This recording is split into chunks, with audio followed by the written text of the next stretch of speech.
Boa noite a todo mundo, sejam bem-vindos a mais uma reunião pública da nossa casa, Criações Filhos de Joana Kardec.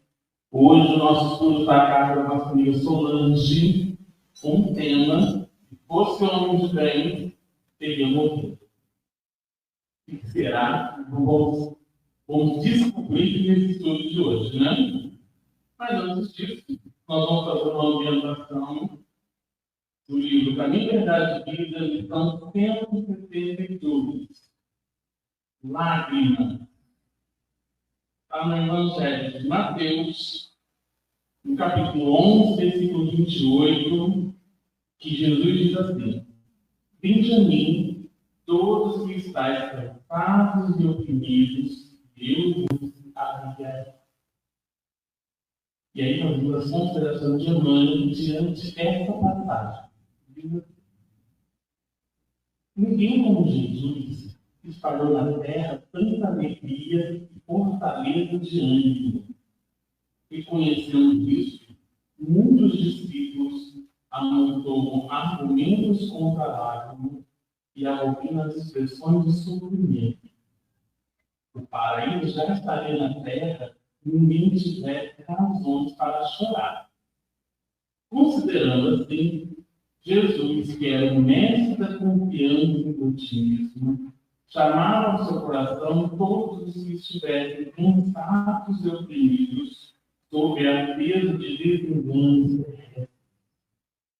Não amaldiçoou os tristes, convocou-os à consolação. Muita gente acredita na lágrima como sintoma de fraqueza espiritual. No entanto, Maria soluçou um calvário. Pedro lastimou-se depois da negação. Paulo mergulhou-se em prantos às portas de Damasco. Os primeiros cristãos choraram nos círculos de martírio, mas nenhum deles derramou lágrimas sem esperança. Prantearam e seguiram o caminho do Senhor. Sofreram e anunciaram a boa nova da redenção. Padeceram e morreram leais na confiança suprema. O cansaço experimentado no amor de Cristo converte em fortaleza as cadeias levadas ao seu olhar magnânime, transformam-se em laços divinos de salvação. Caracterizam-se as lágrimas por origem específica, quando nasce da dor sincera e construtiva.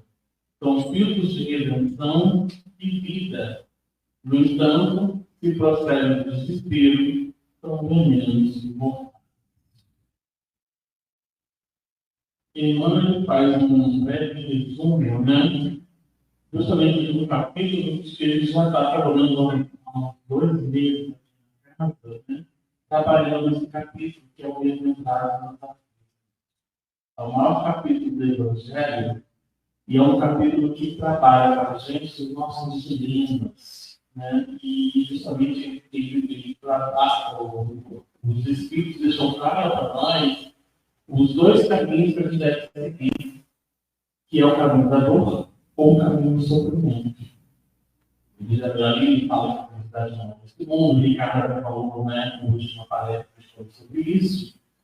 E é importante a gente entender de que nós, espíritas, temos um instrumento tão poderoso que é o consolo a essas criaturas que tanto sofrem. Porque nós entendemos de que a dor, para a gente, é uma escola. É uma escola bendita que nos dá a oportunidade de a gente rever, aprender, recalcular a rota.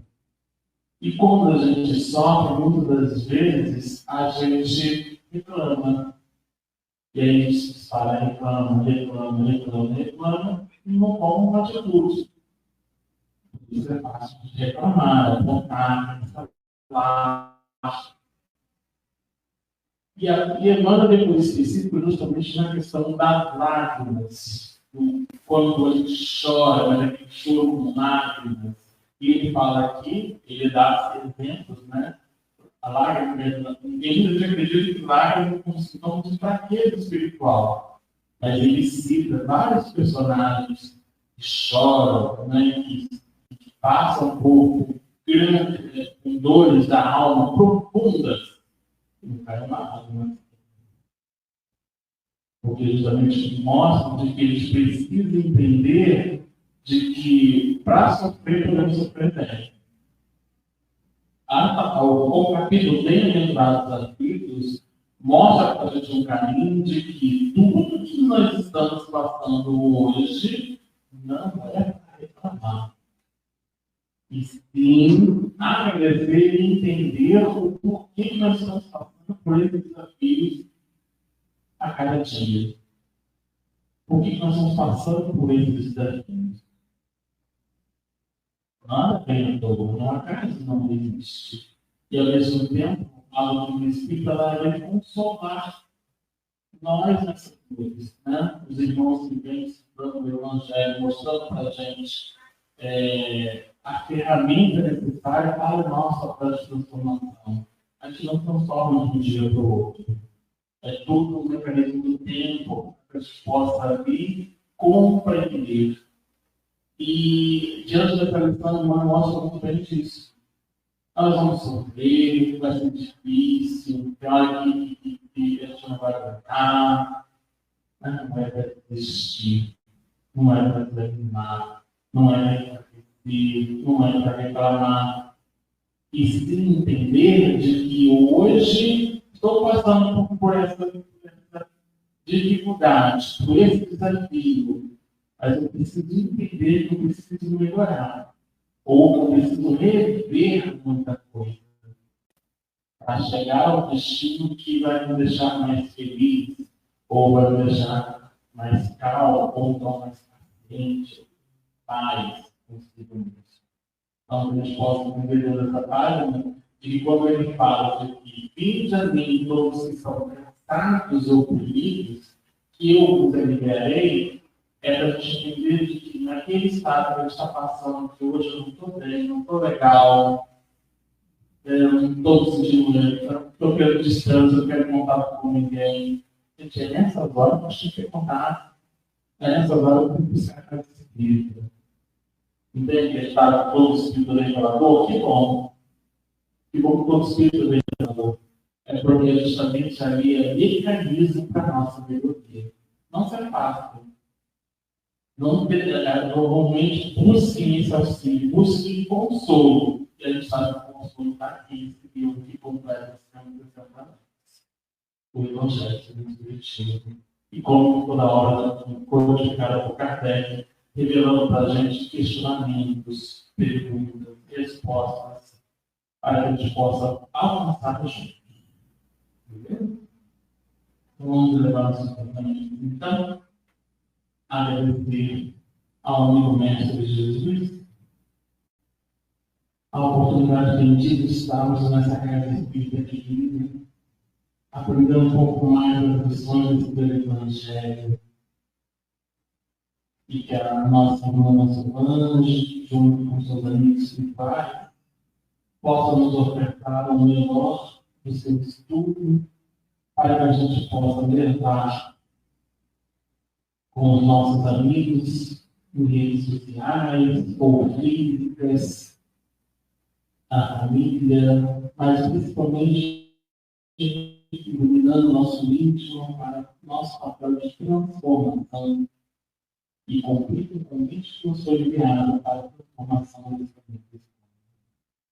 Ampare todos os trabalhadores, frequentadores dessa instituição, e que a gente possa continuar fortalecendo a palavra consoladora na comunidade que nos habita e, ao mesmo tempo, levando essas mensagens a todas as gente. Que o Senhor possa nos iluminar, nos proteger, hoje e sempre. Que assim seja. Então, nós vamos passar a palavra para a Solange, que o tema é: se fosse um homem de bem, teria morrido.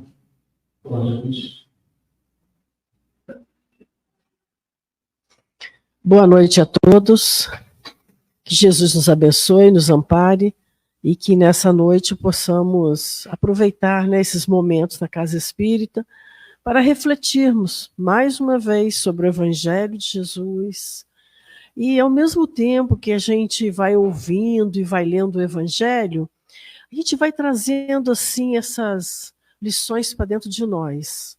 Aí vamos fazendo um mergulho dentro de nós, né?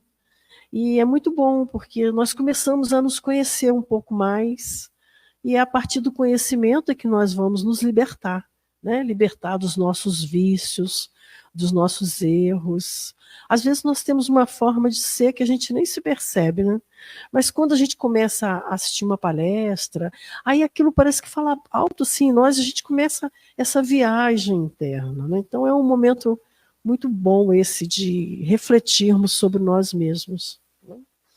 Hoje nós vamos falar aqui no Evangelho desse tema.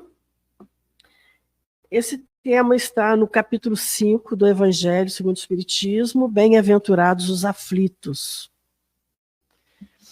E é muito interessante porque depois de todas as instruções de Jesus e as orientações de Kardec, as análises de Kardec, nós vamos ter a instrução dos espíritos. E uma das instruções é essa: se fosse um homem de bem, teria morrido. Nós estamos estudando o Evangelho numa sequência, né, Felipe? É uma sequência que nós estamos estudando o Evangelho, então esse tema faz parte dessa sequência, né? Nós já estudamos o bem e o mal sofrer, o mal e o remédio, a felicidade não é desse mundo, perda de pessoas amadas, mortes prematuras. Então, hoje nós vamos estudar se fosse um homem de bem, teria morrido, dentro desse capítulo 5. É muito bom também a gente fazer um pouquinho aqui uma reflexão em torno dessa mensagem, que quem traz essa instrução é Fénelon. Fénelon é um dos espíritos que auxiliaram na codificação do Espiritismo, né? Então, nós trouxemos aqui assim uma pequena bibliografia bem resumidinha de quem foi Fénelon, né? Que a gente vê tantas mensagens dele, mensagens bonitas, né? Que nos levam a refletir. Então, quem foi esse espírito, né? Na sua última reencarnação, ele viveu na França. Ele nasceu e morreu na França. Ele nasceu em 1651 e faleceu em 1715, aos 63 anos de idade. Ele foi um teólogo, católico, poeta e escritor. Então, quando a gente vê as mensagens de Fénelon, a gente consegue identificar, né, o poeta que ele foi, o escritor, o teólogo, né? Muito bem, ele pertenceu à Academia Francesa de Letras e as suas ideias eram bem liberais em relação à educação e política. E isso esbarrava, né, na forma de ser do Estado francês naquela época, né, que era a época dos reis, do reinado, né? Então, naquela época, as ideias liberais não eram muito assim aceitas. Mas ele foi uma pessoa que viveu muito bem na Igreja Católica. Ele trabalhava com os cristãos, com as pessoas que haviam ido para o protestantismo. Então foi aquela fase em que o protestantismo estava crescendo muito e a Igreja Católica começou a se preocupar com esse desenvolvimento do protestantismo. E aí ela lançou alguns missionários para trabalhar com estas pessoas. E uma delas é Fénelon. Ele foi indicado para trabalhar, para ensinar a evangelização, né, para estas pessoas. Nós tivemos os missionários que vieram para o Brasil, né? O objetivo era esse. Né? E Fénelon fez isso lá na França. Ele trabalhava só com essas pessoas que estavam recém-chegadas do protestantismo e que precisavam saber sobre a doutrina católica. E ele foi um grande escritor. A pedido da duquesa de Beauvilliers, ele era casada com o duque, né, que era muito amigo dele. A pedido dela, ele escreveu um livro, A Educação das Meninas, para as filhas da duquesa. E esse livro fez muito sucesso. Então, esse livro, ele fez muito sucesso, ele foi muito utilizado por causa da pedagogia que ele utilizava ali para educar as meninas, que naquela época, né, era tudo separadinho. Então, por isso, para as meninas. Então, ele, a partir desse livro, ele fez tanto sucesso que ele foi convidado para ser o preceptor do príncipe. O preceptor, a gente sabe, é aquele que vai educar, né, o príncipe, normalmente de uma família nobre ou de uma família real. Então, indica-se um preceptor e essa pessoa fica responsável pela educação das crianças, né, dos filhos. A gente vê muito isso nas obras de Emmanuel, né? Inclusive, ele foi chamado a ser preceptor das crianças, dos filhos, né, da casa onde ele estava morando. Ele era escravo, né, e depois ele até ganhou a sua alforria por causa disso, por causa desse trabalho que ele realizava.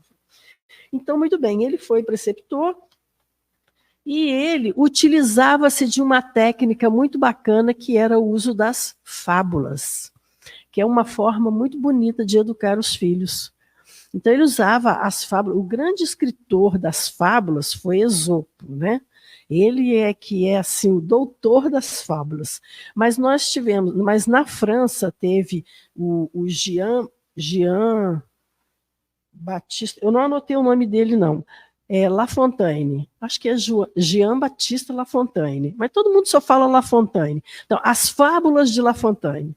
Ele foi responsável por organizar num volume as fábulas de Esopo. Então, esse livro é muito bonito, ele é muito utilizado na educação, né? Deveria até ser mais utilizado, porque através das fábulas ele traz um ensinamento para aquela criança que está ali.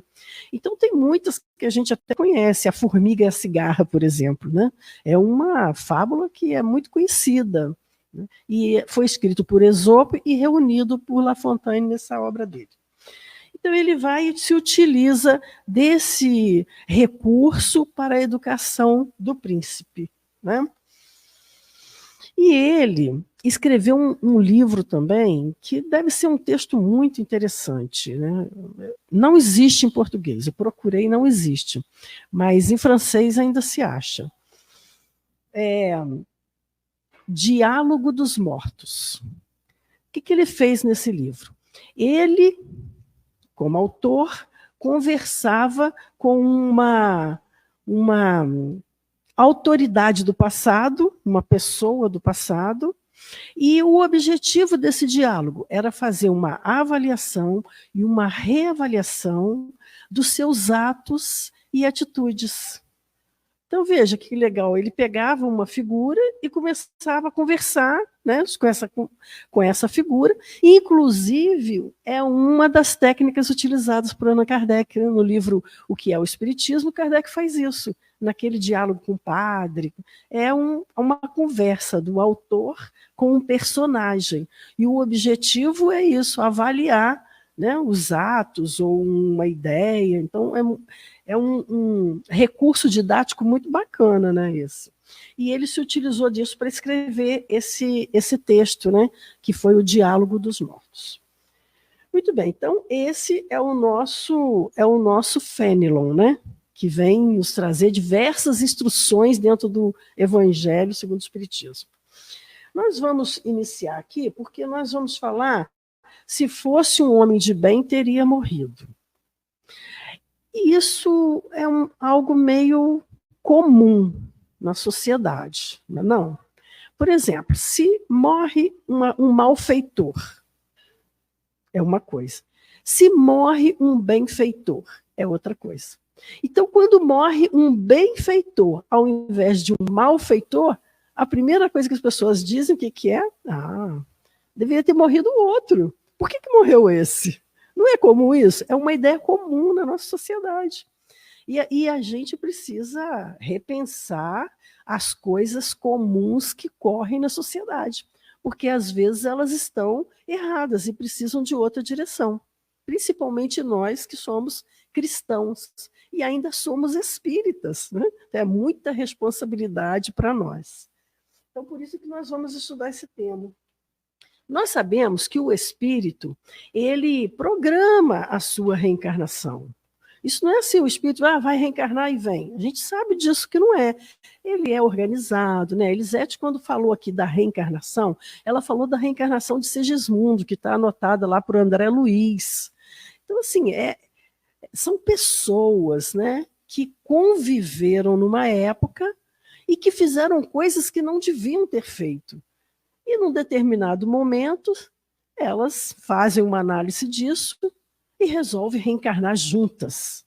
Para quê? Para resgatar esse mal que ficou lá atrás. Mas por que é feito isso, né? Por que não usa o perdão? Todo mundo se perdoa e fica tudo bem, não é isso? Só que a nossa consciência não funciona assim.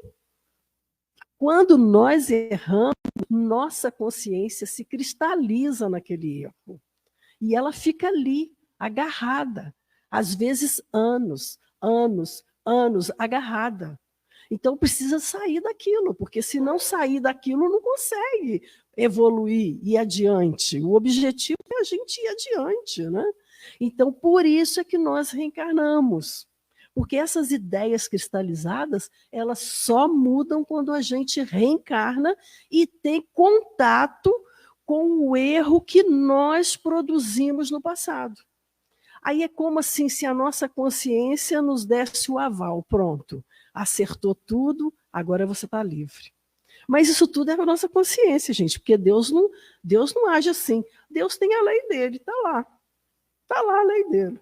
Né? Ela funciona sempre do mesmo jeito, desde que o mundo foi criado e eternamente ela sempre vai ser a lei de Deus, está lá. Então, se eu agir contra a lei de Deus, para Deus não faz nenhuma diferença.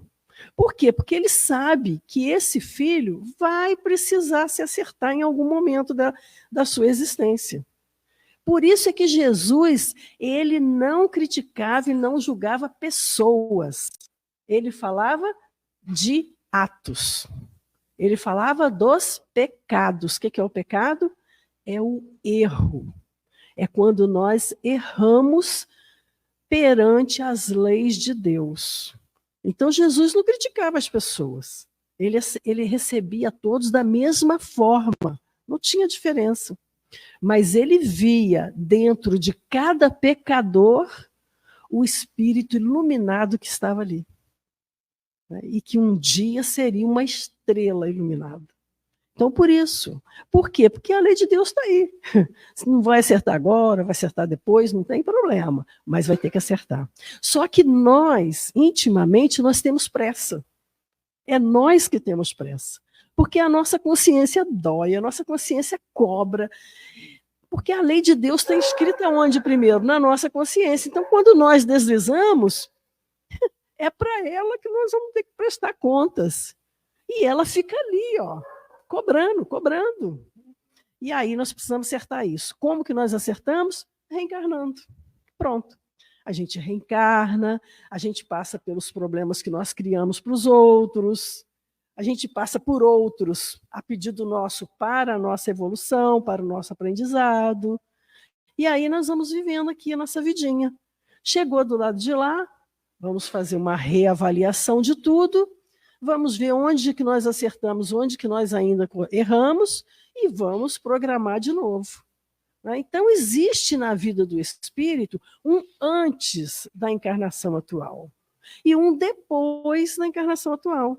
E nós vamos continuar sempre o mesmo espírito que nós sempre fomos, só que agora com novas aquisições.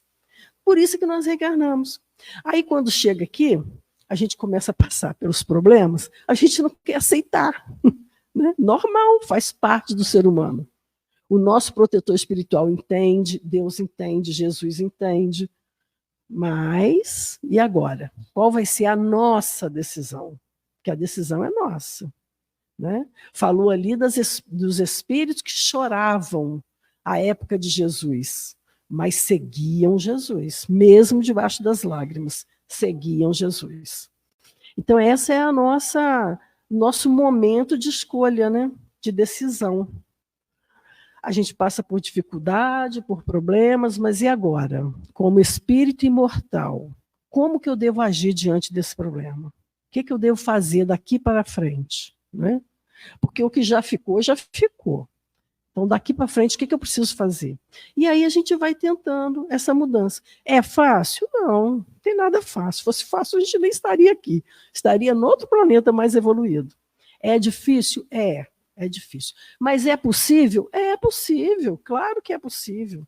É muito possível. Emmanuel traz imenso número de pessoas nos seus romances, de pessoas que se iluminaram, fazendo as tarefas do seu dia a dia, convivendo da forma onde Deus colocou. Né? Deveremos florescer onde Deus nos plantou. Então, isso que é importante. Muito bem. Aí, quando a gente vai lá para o Evangelho, nós vamos ver o seguinte. Olha, falando de um homem mau que escapa de um perigo, costumas dizer, se fosse um homem bom, teria morrido.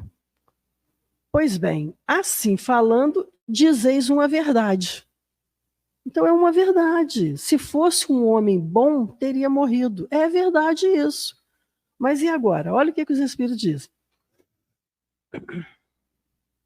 Dizeis uma verdade, pois com efeito, muito a miúde, então, quer dizer, frequentemente, né, muito a miúde, sucede dar Deus a um espírito de progresso ainda incipiente, prova mais longa.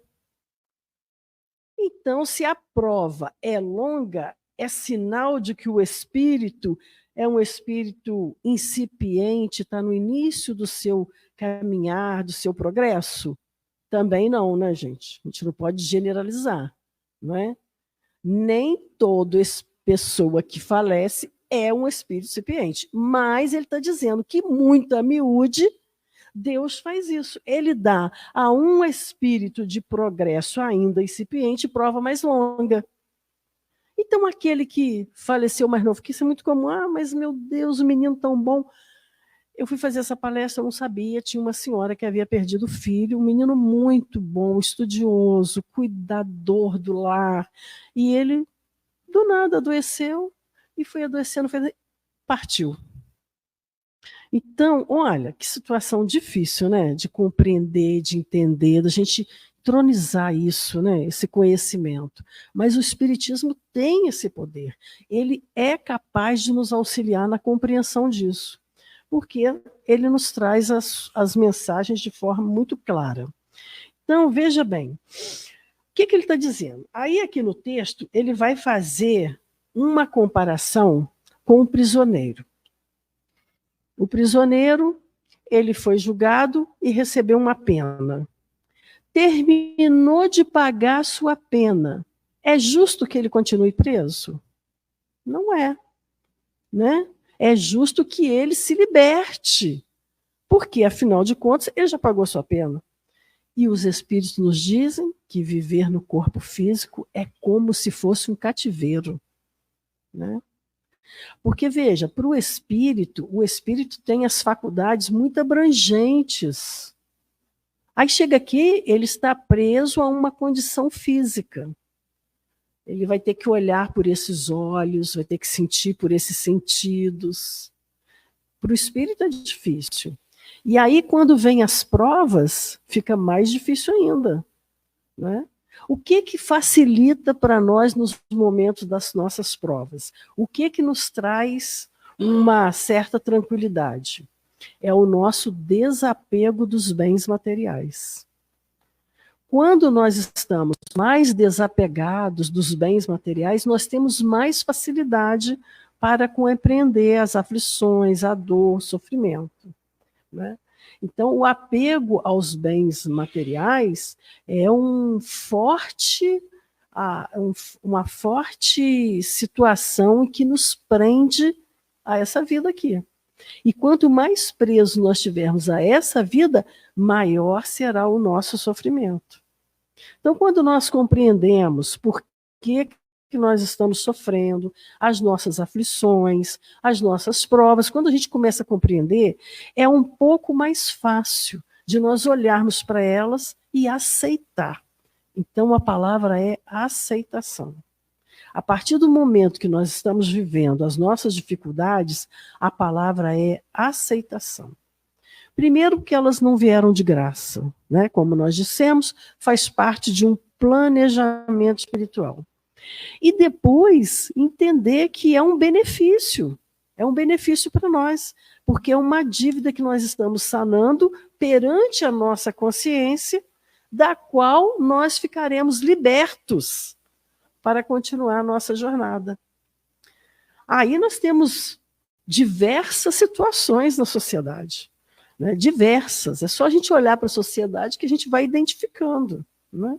E quando nós estamos dentro da nossa família, que é a menor célula da sociedade é a nossa família, nós vamos compreender muito bem isso, porque nós temos um filho diferente do outro, nós temos uma situação que acontece diferente da casa do vizinho, né? E às vezes a gente fica lá, mais no vizinho, parece que está tão bem, né? Ainda mais agora na época da internet, né? A gente olha as pessoas sempre sorridente, sempre tudo bem, tudo maravilhoso, e a gente lá com a nossa dorzinha, não é possível, será que é só eu que sofro, né? Não, gente, todo mundo sofre, né? Então é isso, é a gente aprender a conviver com a nossa dor, entendendo que ela faz parte da nossa jornada. Daqui a pouco, como nos diz os espíritos, quando a gente estiver lá no mundo dos espíritos, né, isso vai aparecer um pequeno incidente. Um pequeno incidente isso vai nos parecer. De tão grande será o benefício que vai nos parecer como um pequeno incidente. Né? Muito bem, então, se esse prisioneiro terminou a sua pena, é justo que ele seja posto em liberdade. É exatamente isso que acontece conosco. Nós viemos para cá e trazemos conosco, debaixo do nosso braço, o nosso destino, né? Ou seja, o nosso planejamento espiritual. Quando nós terminamos de completar a nossa tarefa aqui, é justo que a gente se vá. É justo, né? Então é isso. É um pouco difícil da gente entender isso quando a gente olha para a perda de um ente querido. Né? Não é tão simples assim de entender, mas a gente precisa compreender que existem os estágios, né, da perda, existem os momentos, o momento de luto, e essa ideia, esse sentimento vai evoluindo, a gente começa a aceitar, né? E aí nós vamos aprendendo a conviver sem a presença daquela pessoa. Né? É um exercício para nós. Não é fácil, mas é justo. Porque se ele terminou a prova dele, ele não pode continuar aqui só porque nós estamos desejando a presença dele. Né? É justo que ele se vá. Então, ele está dizendo isso. Então, a verdade consiste... Ficai sabendo que a verdadeira liberdade para o espírito consiste no rompimento dos laços que o prendem ao corpo, e que enquanto vos achardes na terra, estareis em cativeiro.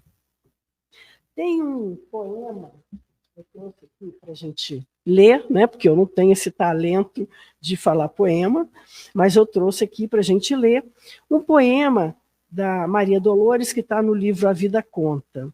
E o tema é Razões da Vida. E ela diz assim, ó, indagas muita vez, alma querida e boa, meu Deus, por que essa dor que me atormenta?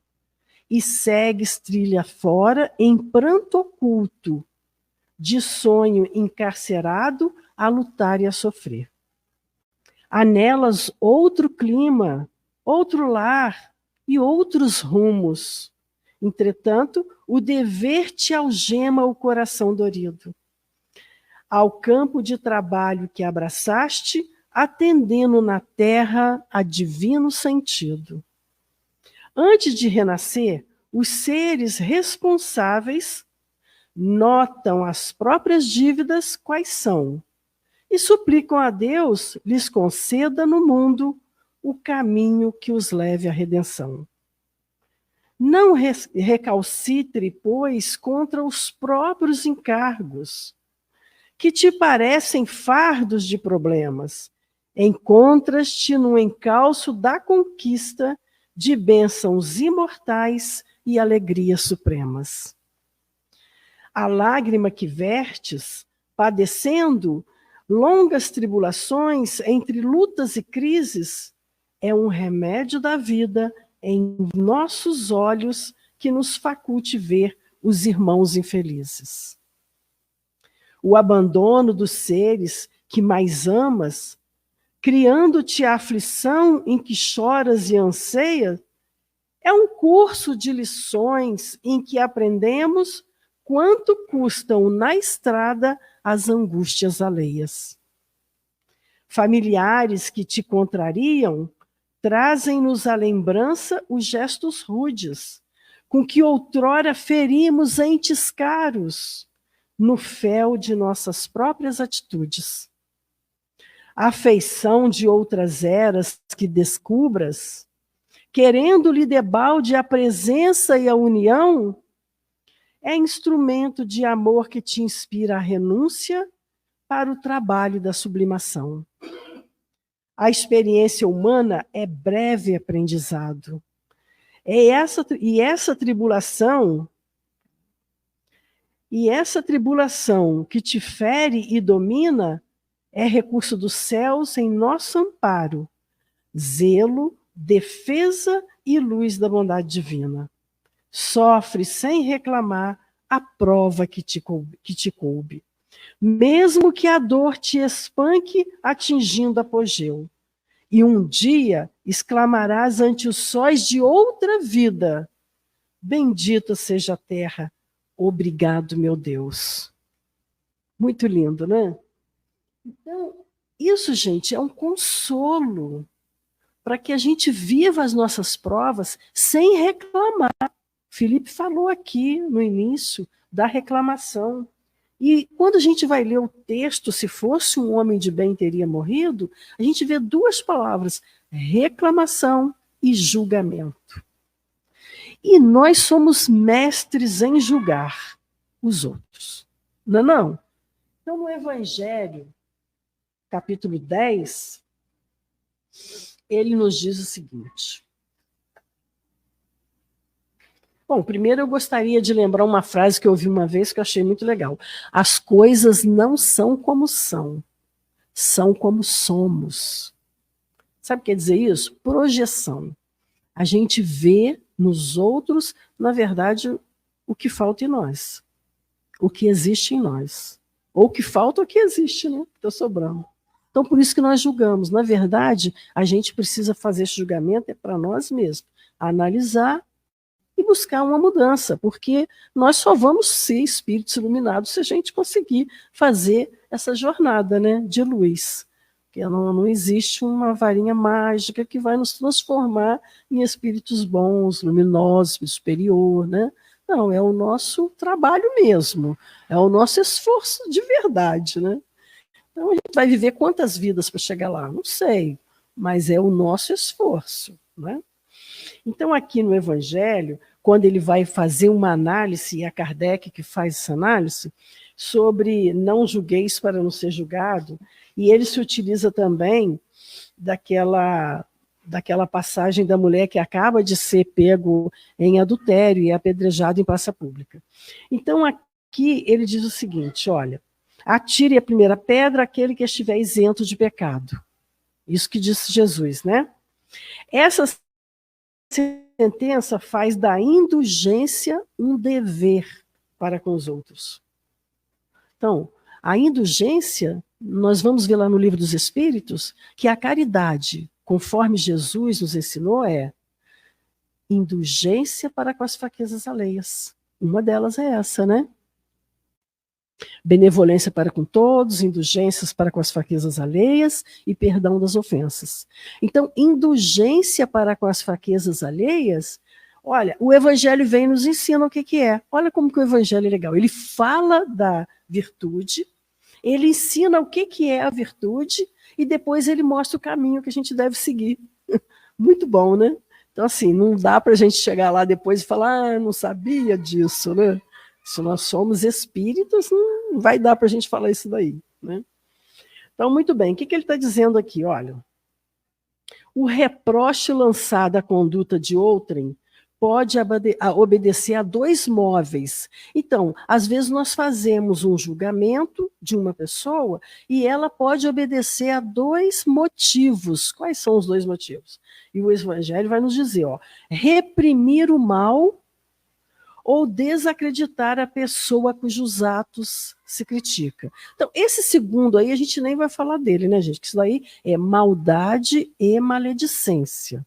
Criticar alguém com o objetivo de diminuir aquela pessoa, seja perante nós mesmos, que no caso é o orgulho, ou perante os outros, não é? Isso é maldade e maledicência. Então, isso nós não vamos tocar. Mas e o outro? Quando a gente reprime alguém com o objetivo de auxiliar o progresso dele. Ele está dizendo que isso daí, olha o que ele nos diz aqui, pode ser louvável e constitui mesmo, em certas ocasiões, um dever. Então, olha, pode ser e em certas ocasiões. Aí a gente precisa ter muito cuidado nessa hora, porque senão nós vamos incorrer num erro gravíssimo, né? Porque disse Jesus, aquele que disser tolo a seu irmão está em pecado, né? Então a gente precisa ter bastante cuidado aí. Então vamos ver quando que isso pode acontecer. Porque é possível, né? Que é quando a gente faz isso por dever, é possível que aquela pessoa ali melhore, né? Eu me lembro de uma história de um companheiro nosso da juventude, e ele contou essa história, ele disse que ele tinha muitos problemas no trabalho. Ele chegava fora de hora, ele não levava o trabalho muito a sério, então o chefe dele chamou e conversou com ele. E falou, chamou a atenção, explicou o que ele estava fazendo, como deveria ser feito e o que aconteceria se ele continuasse daquela forma. Ele falou que aquilo ali parece que foi assim uma luz na vida dele, que ele mudou, que foi uma coisa incrível. Ele se tornou uma outra pessoa, muito. Então ajudou bastante. Porque o chefe poderia simplesmente demitir e acabou, né? Mas ele teve um cuidado de tentar auxiliar antes. Olha que bonito isso, né? Mas então como deve ser feito isso? Para que a gente também não encontre aí um erro grave para nós. Olha o que os Espíritos vêm nos falar logo depois, quando ele vai ensinar para nós sobre a indulgência. Olha o que ele diz. Ó. Tá aqui. A indulgência jamais se ocupa com os maus atos de outrem, a menos que seja para prestar um serviço. Então, é aquele que a gente estava falando ali, de auxiliar no progresso, né? Mas, mesmo nesse caso, tem cuidado de os atenuar tanto quanto possível. Não faz observações chocantes, não tem nos lábios censura. Nem censura e nem observações chocantes. Apenas conselhos, e a mais das vezes, velados. Olha que coisa interessante, não é? Ah, mas aí a pessoa pode não entender. Tá, ela vai entender. Num determinado momento da vida dela, ela vai entender. Mas olha como que ele diz. Não deve se censurar, né? E nem fazer observação chocante. Então, nós podemos criticar alguém em público? De forma alguma. O que a gente faz? O próprio Jesus nos ensinou. quando teu irmão pecar contra vós, chamai-o em particular. Em particular. Então, é só eu e ele. Porque se a gente traz isso em público, o que nós estamos querendo fazer? Diminuir aquela pessoa perante o grupo. Aí sim, é um erro gravíssimo para nós que somos espíritos, né? Então, muito bem, é essa a forma. Só desse jeito será possível, né? Só desse jeito será possível que a gente faça algum julgamento.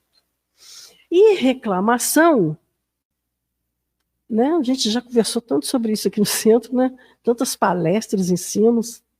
Quando a gente reclama, os espíritos nos dizem o seguinte, que quando nós estamos passando por uma prova e nós reclamamos, isso mostra para nós um progresso que ainda está por fazer. Então, eu estou passando por aquela prova, mas é um progresso que está por fazer. A prova não está me ajudando em nada. Isso quer dizer o quê? Eu vou ter que passar outras e outras e outras. Às vezes a gente vive uma vida e a gente vai vendo algumas situações se repetirem na nossa vida. Mas por que elas estão se repetindo? Porque nós ainda não aprendemos aquela lição. E por que não aprendemos? Porque não paramos para pensar. Muitas vezes a gente coloca a culpa no outro. Né? É muito comum isso. A gente coloca a culpa no outro. Não, eu agi assim porque aconteceu isso. A gente sempre busca, né, nos proteger. Aí, dessa forma, a gente está sempre passando pelas mesmas provas. Até o dia que a gente cair na real e falar, peraí, isso daí está falando para mim, o que eu tenho que aprender dessa vez? Então, diante de uma prova, a primeira coisa que a gente devia perguntar para a vida, o que é que você quer me ensinar desta vez? Que a gente vai olhar para a prova, vai entender, vai tentar se corrigir, aquilo vai repetir? Não precisa, se a gente aprendeu a lição, não precisa repetir. Por isso é que a gente fica nessas reencarnações de lutas e de sofrimentos, aí vem uma, a gente volta no espiritual, programa, vem outra, aí vai programa, vem outra. Quantas vezes que a gente está vivendo isso? Ó, né? Se a gente pudesse fazer uma análise agora das nossas vidas passadas, vamos poder fazer isso lá, quando a gente estiver no mundo espiritual. Quantas vezes nós tivemos que retornar aqui para nos tirar de um único vício? Os espíritos nos dizem que tem espírito que reencarna mais de 30 vezes para conseguir se libertar de um único vício. Então, isso daí é uma perda de tempo incrível na nossa evolução, né? E a gente vai aí, vai vivendo, né? Mas nós vamos evoluir? Vamos mesmo. Porque Jesus nos garantiu, nenhuma ovelha do Pai se perderá. Nenhuma. Isso quer dizer que todos nós vamos nos libertar e vamos evoluir, vamos crescer. Agora, quantas encarnações nós vamos usar para isso, aí é de cada um de nós. Né? É uma decisão nossa. É uma decisão difícil? Muito difícil, não tenha dúvida. Eu não vejo nenhuma facilidade na hora das provas, né? Não vejo facilidade nenhuma, tudo é difícil. Mas com exercício e com a ajuda dos bons espíritos, que a gente não pode esquecer nunca. A gente tem um anjo de guarda. E este anjo de guarda não é para resolver nossos problemas materiais, porque os problemas materiais que nós estamos vivendo ou foram criados por nós mesmos, ou são frutos de outras vidas, que a gente precisa aprender a lição. O que a gente vai pedir para eles?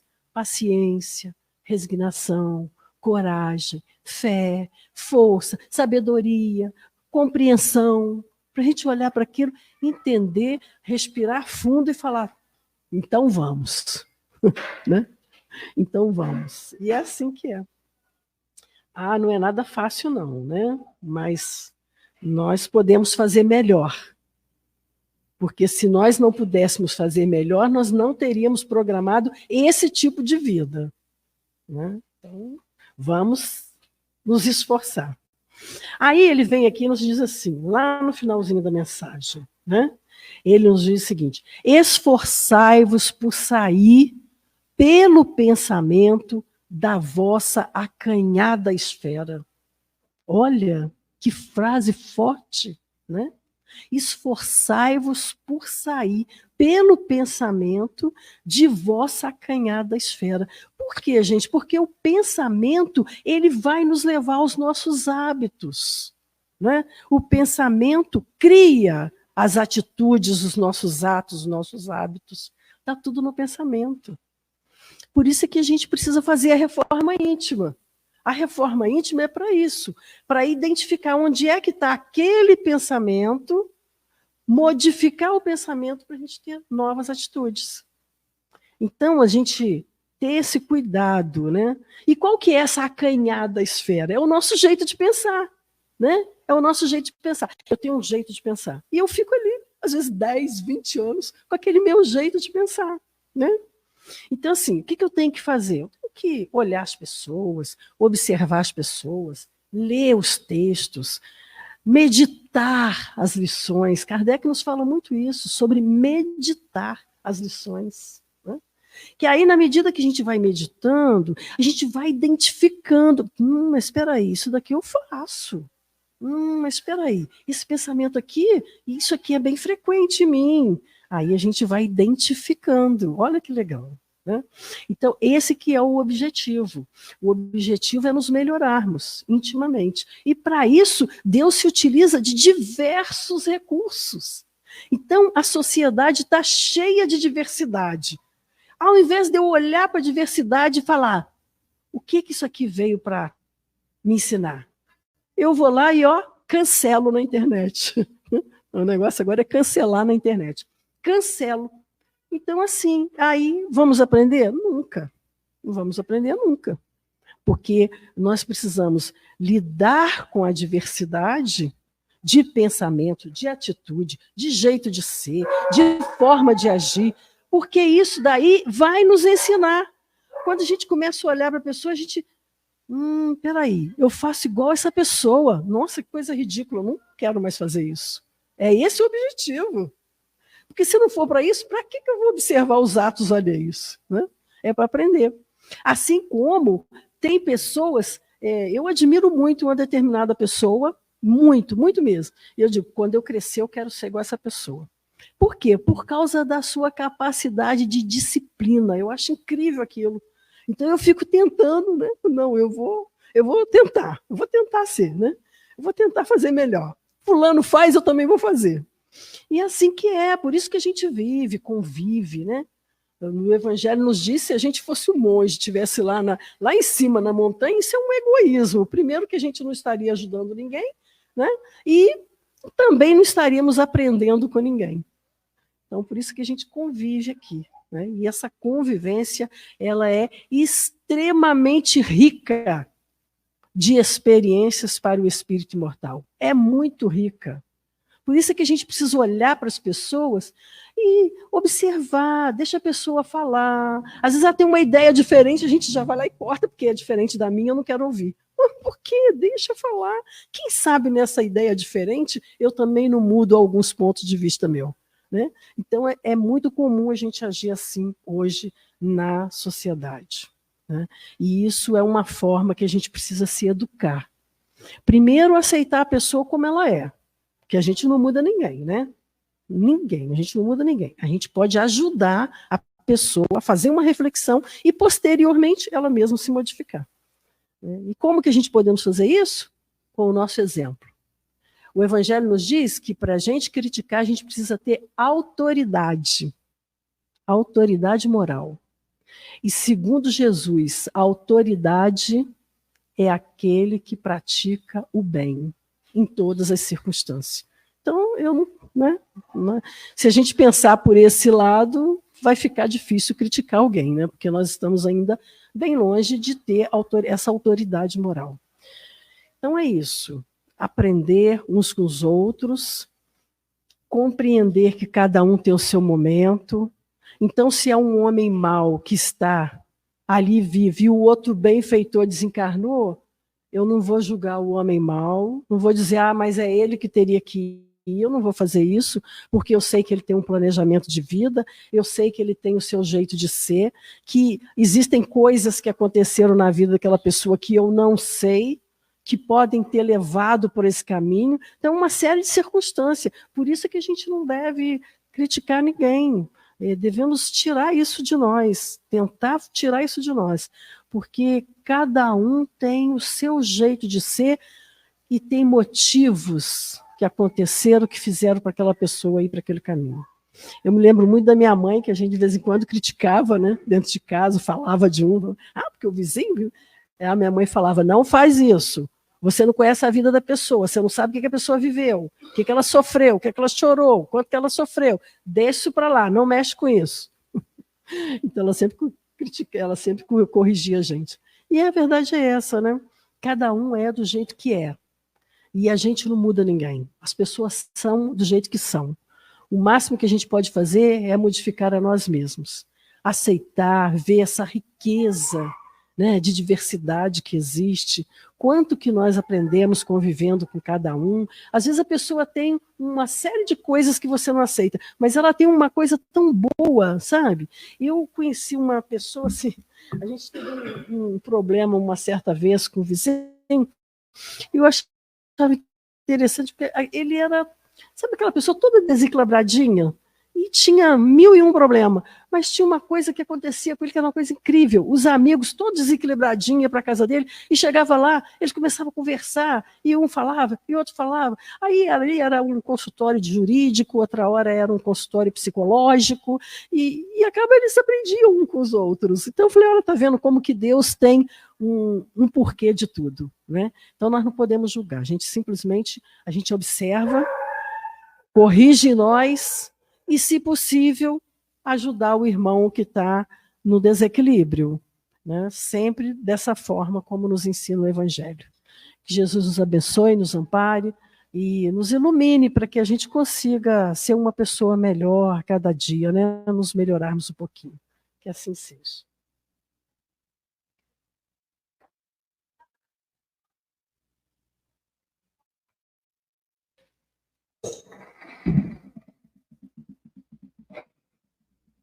Agradecemos ao Solange, né? Pelo conhecimento, pela reflexão de hoje, né? Muito bastante, né? Parecido, bem interessante o contato. Eu estou observando, a gente terminou, ele tem entrado na reflexão, tem muitas instruções dos Espíritos ainda para a gente trabalhar no decorrer desse capítulo, que é o maior capítulo do Evangelho, né? Então, lembrando que domingo agora, nós vamos dar continuidade a essa temática. O tema vai ser os tormentos voluntários com o amigo Deison. Deison vai estar aqui no domingo, fazendo o estudo da manhã de domingo, né? Lembrando que os estudos da casa estão funcionando normalmente. Nós estamos estudo na segunda-feira, que é o estudo do Evangelho, que é um estudo online, híbrido, né? Então, nós temos essas duas opções, né? Estudo do Evangelho, então, 19h30. Estudo da mediunidade, é 18h30, virtual, tá? Estudo da quarta-feira, estudo do Evangelho, toda quarta-feira, pela tarde, 15h30, né? É um estudo vespertino. Amanhã, quinta-feira, nós temos estudos na Escola da Doutrina Espírita, presencial às 19h30. Temos a evangelização da família, todo sábado às 14h30, voltado para a criança, para o jovem, para a família toda, né? Fazendo todo mundo participar da evangelização. Quem puder também contribuir com aquilo, né? Ali o nosso carrinho, a nossa campanha de permanência, que pode auxiliar, a gente vai implementando parceiros para ajudar justamente no trabalho integrado com a Som Fraterna, que é feita aqui todo sábado, a partir das 7 horas da manhã. E também, toda segunda-feira, nós também realizamos um plantão de passe com o nosso biotania, que faz às 8 horas da manhã, abre as portas da casa, que já falam passe, na segunda-feira, a carta aberta para isso, né?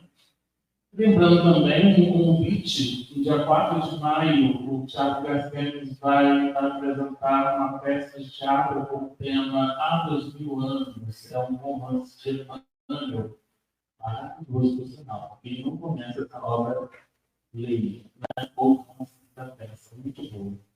Então, dia 4 de maio, a peça Há 2000 anos vai ser encenada no Teatro Garcês às 19 horas.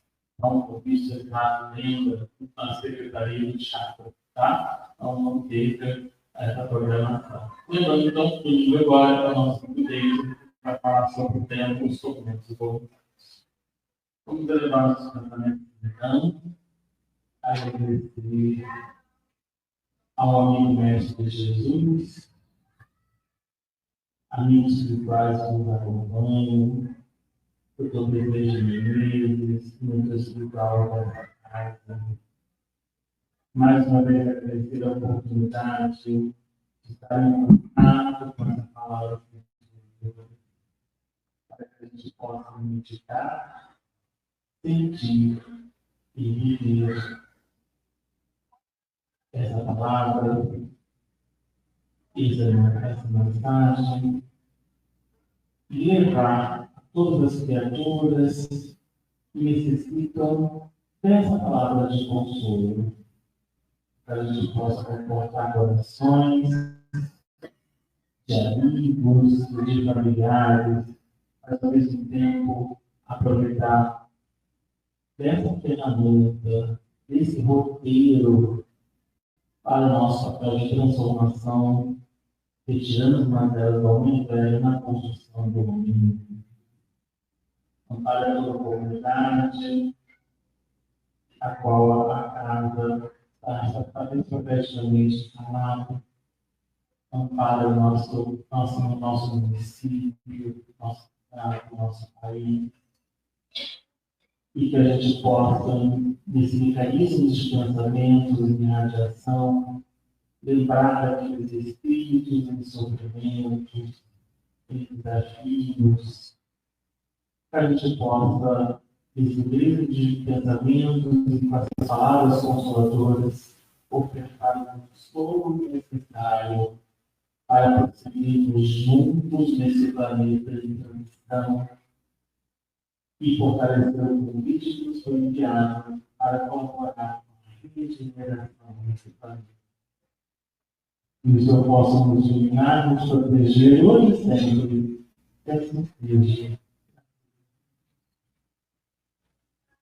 Aqueles que desejarem ao passo, só aguardar que serão chamados, tá? Em tudo, boa noite.